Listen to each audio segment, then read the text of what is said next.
Okay, hello everybody.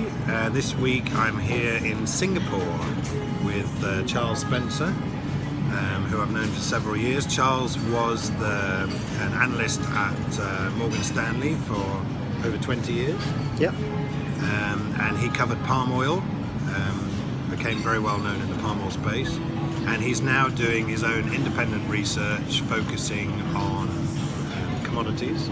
Commodities in general. And as you know, we've been talking a lot about commodities on this blog, very bullish about the outlook for commodities. So we were talking before a bit about what's happening globally, China, the US, and you had some very interesting ideas about what's happening in this trade war, which is very topical.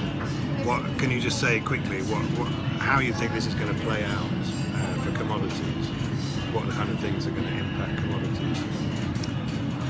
Well, that's an interesting question, and one where we just don't really know the answers to how China might respond to Trump's tariff threats.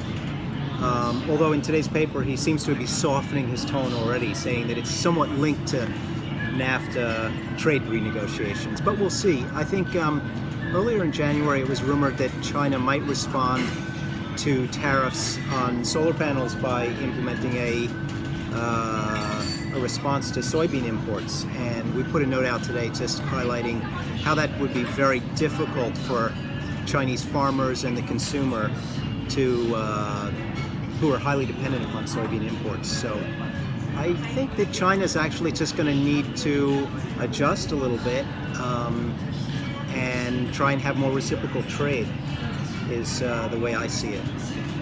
What do you see? I mean, what I've been talking about a bit on this is that global demand is kind of picking up. That supply of commodities has become quite tight, and that combination, maybe we're about to go into another upcycle for commodities, or maybe one has even already started. Yeah, I think do you agree with that? I think we've been in a recovery since the first quarter of 2016. We've seen energy and metals prices rallying very strongly, probably up 100% off the low. Whereas agricultural prices have not. Okay. So maybe that's bring next. On to the next point, because that's what I've been saying. That leading indicators are supportive of commodity prices right now, right. And I think we still have most of the leading indicators that I look at are generally strong. The US ISM number was very strong for February. China slowed down a bit, but overall, I think many of the high-frequency data points are positive for commodities. And you're a great expert on palm oil. How do you see palm oil in the picture, the commodity picture? Well, you're the expert on palm oil, but we wrote a note I defer to you on this one. A few years back, we put out a piece that looked at the underplanting in the space, and at some point in the next few years, maybe looking out to 2020 or thereabouts, we should get some supply-demand tension in the markets and higher pricing. We haven't seen it as of yet, and that has a lot to do with probably other commodities which are still in oversupply.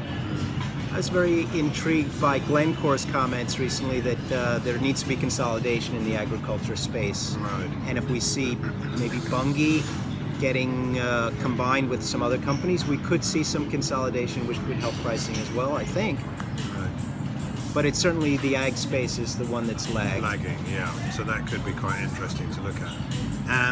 And you're now writing your own stuff. Where could people get access to that if they want they can subscribe to some of our publications on Smart Karma, which is a Singapore-based platform for independent research product. Right. Yeah, we can stick the link in here. So that's going to be available. Is it a paid service on that? So they would need to subscribe. It's a paid service that people can subscribe to. Right. I think in the current MiFID II environment that we're in, this is the way research is going. Right. I think they've seen the platform growing quite a bit in terms of both subscribers as well as content providers. Right. And you're going to be writing about commodities and the commodity space. Yeah, that's the plan. And then the companies, of course, the major producers that are involved in that space. Thank you very much, Charles. Good luck. Thanks, Sebastian. I look Thank forward you. to reading this stuff. Good.